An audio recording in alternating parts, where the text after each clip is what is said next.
नमस्कार दोस्तों, good morning everyone. Good morning. आप लोगों का स्वागत है इस सेशन में जहां हम बात करने वाला है हायर एजुकेशन।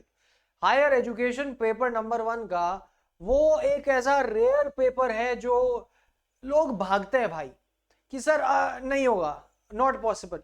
पता चलता है कि सर अगर पढ़ लिया होता तो 2 नंबर से जेआरएफ मिस नहीं होता या 1 नंबर से असिस्टेंट प्रोफेसर मिस नहीं होता। पेपर नंबर 2 तो तुमने जिंदगी में पढ़ा है मेरे दोस्त, पर क्या हायर एजुकेशन में आप स्कोर कर सकते हो? जवाब है हाँ। आइए देखते हैं सर। जेआरएफ अड्डा, सबसे पहले तो एप्लीकेशन आपको डाउनलोड करना है, ठीक है।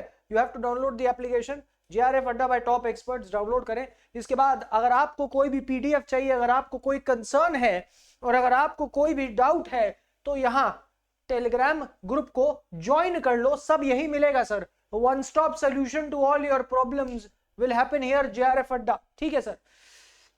अब बात करते हैं, अगर आपको पेपर नंबर 2 चाहिए या सिर्फ इकोनॉमिक्स या कोई और आपका पेपर नंबर 2 चाहिए तो वो लाइव क्लासेस 9999 मिलता है। हम इकोनॉमिक्स पढ़ाते हैं शाम के 4 बजे, तो ज्वाइन जरूर करिएगा वो सेशन भी विथ हैंडबुक। अगर आप बात करें पेपर 1 प्लस पेपर नंबर 2 तो test series, handbook, crash course.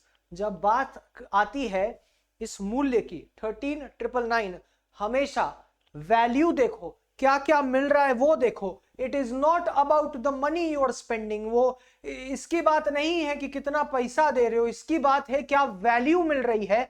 Value is more important. तो ऐसा नहीं कि भाई आप देखे अरे यहां तो प्राइस कम है। हम अर्थशास्त्र में जरूर बताते हैं इकोनॉमिक्स में कि ये बड़ी मजेदार ब्रांडिंग स्ट्रेटजी होती है कि प्राइस कम इसका मतलब वैल्यू ज्यादा नहीं सर। तो इस चीज को समझे, इस पर्टिकुलर प्राइस पॉइंट पे जो वैल्यू मिल रही है वो कहीं नहीं मिलती है सर। इतना पक्का है। कोई चेंज होगा अगर सिलेबस में, अपडेटेड सिलेबस अगर आएगा तो आपसे जरूर शेयर करा जाएगा और आपको पढ़ाया जाएगा अपडेटेड सिलेबस में। इस एटम 2.0 सर ये न्यूक्लियर है सर, ये एटम बम है, न्यूक्लियर से बड़ा है और जब फटेगा तो इसमें से पक्का, जैसे इस बार के अटेम्प्ट निकले हैं ना सर जेआरएफ, और मतलब कितने ही असिस्टेंट प्रोफेसर निकले, वैसे आप भी बन सकते हैं इस बार जून 2024 के अटेम्प्ट में। You will also become and clear this exam sir. अब मजेदार बात यह है कि जब हम बोलते हैं जेआरएफ तो सर एक नारा है। अदिति मैम ने जब बोला था एक नारा, अब ये नारा नहीं, नारा मात्र नहीं बचा है।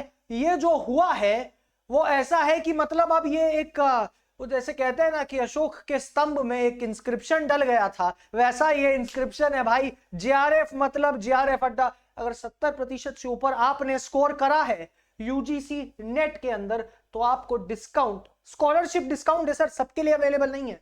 जिन्होंने 70 एंड अबव स्कोर करा है उनको 50% discount. Paper 1 price after discount देख लो और paper 1 and 2 price after discount देख लो। अगर आपने पिछले अटेम्प्ट में, दिसंबर वाले अटेम्प्ट में 60% स्कोर करा है टोटल आपके इसमें, तो डिस्काउंट 30% और आप आफ्टर डिस्काउंट प्राइसेस देख लो। और अगर आपने 50%, सपोज करो कि आपके मतलब 150 सवाल थे तो आपने 75 सही करे, ठीक है, तो आपको 20% डिस्काउंट और ये आफ्टर प्राइजेस हो जाती है। और एक्चुअल प्राइजेस क्या है सर, यू कैन सी, ठीक है। एक्चुअल प्राइजेस क्या है, you can see 50% scholarship, 30% scholarship above 60 and 20% scholarship above 50%। Higher education, higher education. अगर मैं आपको ये बोलूं, अगर मैं आपको ये बोलूं कि असल में जो पहला यूनिवर्सिटी का मतलब अपन बात करते हैं ना सर, हायर एजुकेशन क्या है कि आप अब बच्चे नहीं रहे, अब आप आगे बढ़ चुके हो, अब आप हायर लेवल पे उच्च स्तर की शिक्षा प्राप्त कर रहे हो। तो अगर मैं आपको बोलूं कि पहला कोई मुझे एविडेंस बताओ दोस्त, सबसे पहला दिमाग में यही सवाल आता है कि मुझे पहला कोई एविडेंस बताओ मेरे भाई कि ऐसा कोई विश्वविद्यालय भारत में, ऐसा कोई विश्वविद्यालय बताओ जो पहला सॉर्ट ऑफ प्रोटोटाइप अरेंजमेंट था यूनिवर्सिटी बनाने का।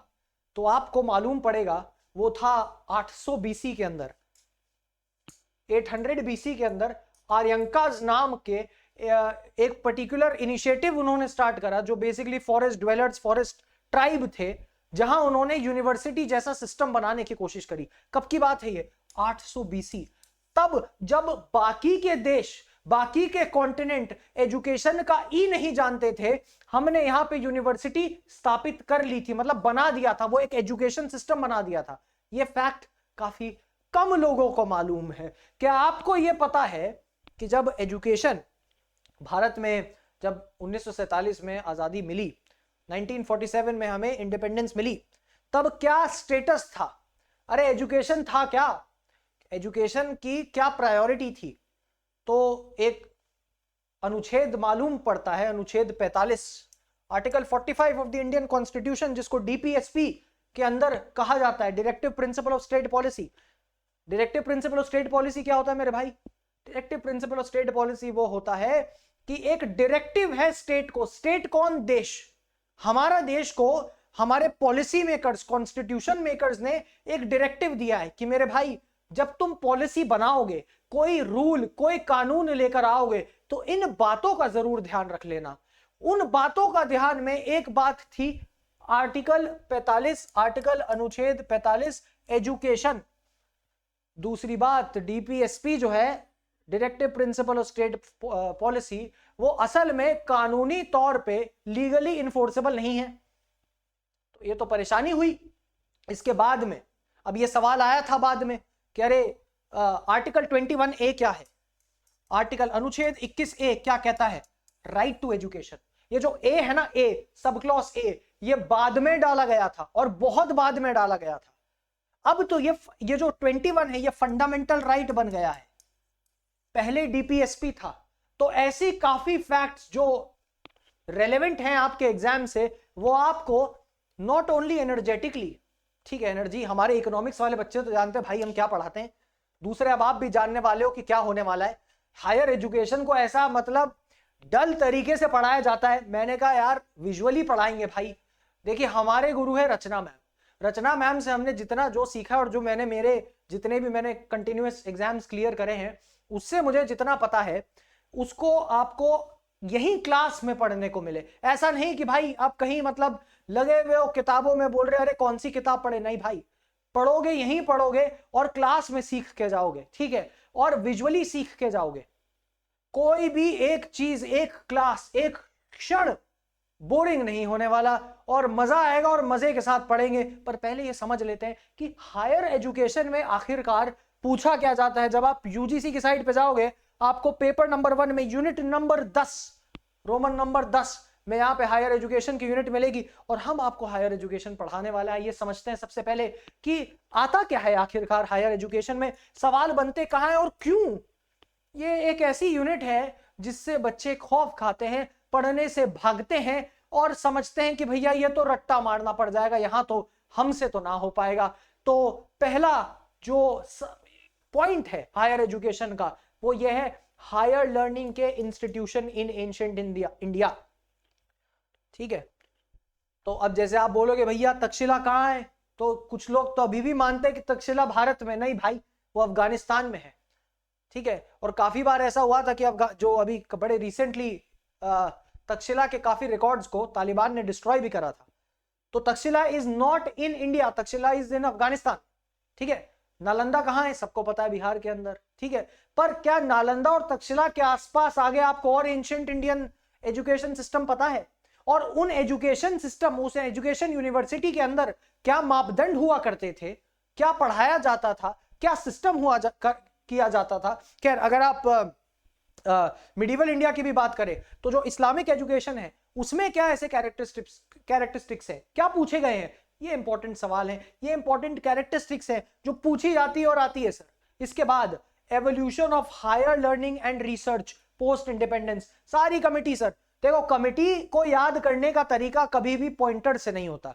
कमिटी जो है वो बनाई जाती है एक जिसको कहते हैं ना मेरे भाई हिस्टोरिकल कॉन्टेक्स्ट को दिमाग में लेके। कभी भी कोई कमेटी ऐसे मजे में नहीं बनती, खासकर कि भारत में। भैया जिस देश में कमेटी बनाने के लिए एक सामाजिक मूवमेंट की जरूरत पड़ जाए, तो ऐसा तो हो ही नहीं सकता कि उस कमेटी के आजू बाजू कोई स्टोरी नहीं होगी। तो स्टोरी समझना बहुत जरूरी है, इसके पहले आप कमेटी को समझो। हम आपको पूरी स्टोरी से एकदम बढ़िया समझाएंगे कि एक था राजा एक थी रानी और दोनों के बीच हुई सुलह तो बन गई कमेटी और खत्म कहानी। ऐसा हम आपको पढ़ाएंगे मेरे भाई कि आपको समझना है कॉन्टेक्स्ट, आपको समझना है। आप सबको पता है कोठारी कमेटी क्या है, सबको पता है भाई। और परेशानी ये नहीं होती कि कोठारी कमेटी क्या है, कोठारी कमेटी के अंदर जो मटेरियल है उसे कैसे याद करो। उसको याद तब कर पाओगे जब समझोगे कि सामाजिक परिप्रेक्ष्य में असल में हो क्या रहा था वहां पे, कि कोठारी कमेटी की जरूरत पड़ी क्यों, करजन कमेटी की जरूरत पड़ी क्यों भाई, क्यों ऐसा हुआ कि 1904 में कोई कमेटी बनी, क्यों ऐसा हुआ कि 1928 में बनी, क्यों ऐसा हुआ कि 1943 में बनी, 60s में बनी, से जो भी जब भी बनी, क्यों उस वक्त उस ईयर ही क्यों, वो समझ जाओगे तो उस कमेटी के अंदर क्या है वो भी समझ जाओगे। इसीलिए उसको कंटेक्चुअल लर्निंग कहते हैं, जो हम आपको कंटेक्चुअल लर्निंग एकदम बढ़िया स्टोरी के फॉर्म में हमारे यहाँ पे कहते हैं ना सर, हमारे यहाँ पे इतिहास लिखने का तरीका जो है वो कभी क्रोनोलॉजिकल था ही नहीं। हिस्ट्रियोग्राफिक जो हमारी सेंस है खासकर कि भारत के ऑथर्स की, वो हमेशा कहानी के रूप में, एक कथा के रूप में कह गए, रामायण महाभारत कथा के रूप में कह गए। तो इस कथा को समझने के लिए, इस कथा की तरह आपको समझाने के लिए हम यहाँ पे इस पॉइंट नंबर 2 को पोस्ट इंडिपेंडेंस इंडिया में जितने भी ये कमिटीज आए उनको तरीके से करेंगे। अच्छा, एक ओरिएंटल क्या चीज होती है भाई, एक जमाने में एक कंट्रोवर्सी हुई, ओरिएंटिस्ट वर्सेस एंग्लिसिस्ट कंट्रोवर्सी क्या होती है, क्या मतलब इसका, कहां से सवाल बनते हैं, यहां से सवाल बनते हैं। कन्वेंशनल तरीका मतलब वही जो ढर्रा चलते आ रहा है, वही तरीका जो आपको बिल्कुल नहीं पसंद मेरे भाई। कौन सा वाला, जिसको इंडस्ट्रियल रेवोल्यूशन के टाइम आपको याद है जो क्लासरूम जो है वो कैसे बना करते थे। क्लासरूम असल में डिजाइन करे गए थे इंडस्ट्रियल रेवोल्यूशन के टाइम पे। इंडस्ट्रियल रेवोल्यूशन कब होता है, 17th-18th सेंचुरी में।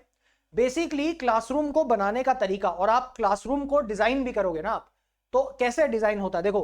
क्लासरूम ये रहा भाई, ये टीचर है, एक सेकंड, ये टीचर है अपना, ठीक है, ये टीचर है और ये बच्चे यहां पे बैठे हैं एक बॉक्स की तरह। इस बॉक्स को इंडस्ट्रियल रेवोल्यूशन के टाइम पे तैयार करा गया था। क्लासरूम को बनाने का ऑब्जेक्टिव ही एक था, वो क्या था कि वर्कर्स जो हैं, अनस्किल्ड वर्कर्स, जिनमें कोई क्षमता नहीं, जिनमें कोई स्किल नहीं, उनको स्किल कर दिया जाए, उनको थोड़ी सी नॉलेज दे दी जाए ताकि वो काम कर सके। और ये क्लासरूम का जो एटमॉस्फेयर है, मतलब ये रहा टीचर और ये रहे बच्चे, ये फॉर्मेट पिछले 400 सालों से चलता आ रहा है।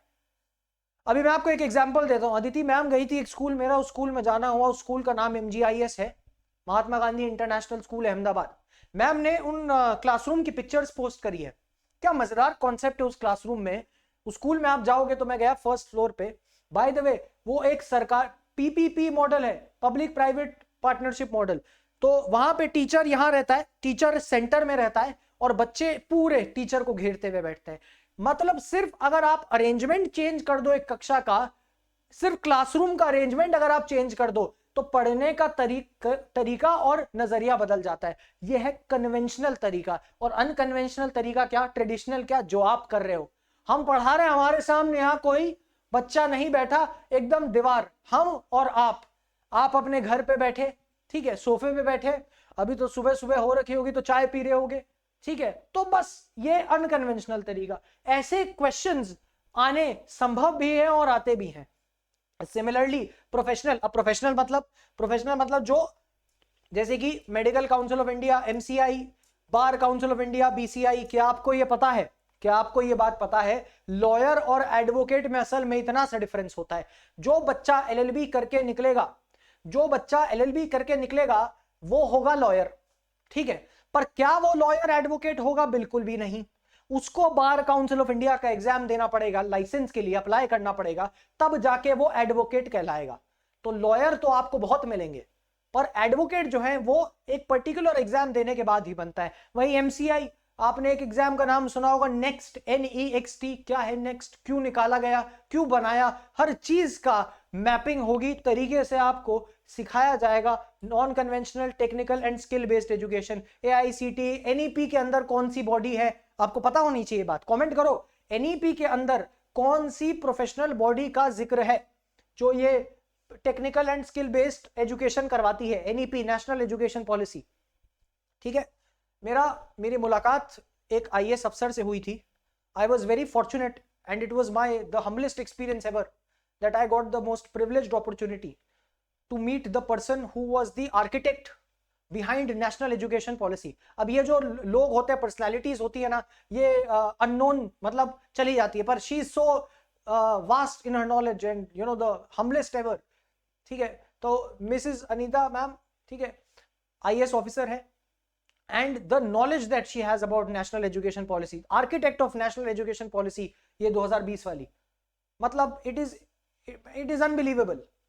उनके विजन और उनका जो एग्जीक्यूशन करा है, अपन जब पढ़ेंगे ना NEP, you will realise the wonderful intricacies of the particular policy. आपको समझ में आएगा कितना मजेदार चीज है। और ये देखो, वैल्यू एजुकेशन और एनवायरमेंटल एजुकेशन। अब बोलते सर मॉरल साइंस क्यों जरूरी? मेरे भाई आप पढ़ाने वाले हो, आपको मॉरल साइंस और एनवायरमेंटल एजुकेशन दोनों को ही समझना पड़ेगा, क्योंकि आप आगे इस भारत के भविष्य को बढ़िया करने वाले हो। ठीक है, और पॉलिसीज, गवर्नेंस, एडमिनिस्ट्रेशन, देखो ये जो चीज है ना, यहाँ पे एनईपी आ जाता है, एनईपी से सवाल बनते हैं। यहाँ पे गवर्नेंस एडमिनिस्ट्रेशन बोलते हैं सर ये तो सबसे इग्नोर्ड है, असल में सबसे ज्यादा यहीं से बनते हैं। करंट अफेयर्स के क्वेश्चन आप देखोगे, सबसे ज्यादा करंट अफेयर्स का स्कोप यहां पर है इस पर्टिकुलर पॉलिसी में। ठीक है, तो आपको अगर एक होलिस्टिक तैयारी करनी है तो आपको तरीके से पढ़ना पड़ेगा, समझना पड़ेगा कि इन सारे मापदंडों पे क्या आपकी तैयारी खरी उतरती है। तो जब भी मेरा एक सिंपल सजेशन, पढ़ने का तरीका बड़ा सिंपल है मेरे दोस्त, कि आपको इतना सा देखना है, इतना आपको देखना है कि मेरे दोस्त मैं जो पढ़ रहा हूं, हर पॉइंट में पढ़ रहा हूं, क्या वो पॉइंट मेरा इस पर्टिकुलर एस्पेक्ट से क्लियर है कि नहीं है। क्वेश्चंस लगाने हैं, साथ में रट्टा नहीं मारना है, हर चीज को एक रेलेवेंस के साथ में लॉजिकल एस्टैब्लिश करते हुए चलना है। हमारी यहां पे क्लास जो होगी हर सुबह 10:15-10 बजे, वो क्लास का सिंपल इतना सा ऑब्जेक्टिव होगा, उद्देश्य होगा कि आपको हायर एजुकेशन रटवाई ना जाए, हायर एजुकेशन आपको पढ़ाई जाए, असल में आपको समझ में आए कि अरे मेरे भाई अगर ये हुआ तो क्यों हुआ, क्योंकि हर चीज जो होती है उसके पीछे एक तार्किक अर्थ होता है, और वो तार्किक अर्थ समझने से आपको समझ में आ जाए कि अच्छा ये हुआ इसीलिए ऐसा था, इसीलिए मुझे ये करना है, अब एग्जाम में ये आया, इसको पढ़ो और आगे बढ़ो। ठीक है, आगे बढ़ना है और तरीके से पढ़ना है। और मेरे दोस्त जेआरएफ का मतलब जेआरएफ अड्डा। मिलते हैं अगली क्लास में, धन्यवाद।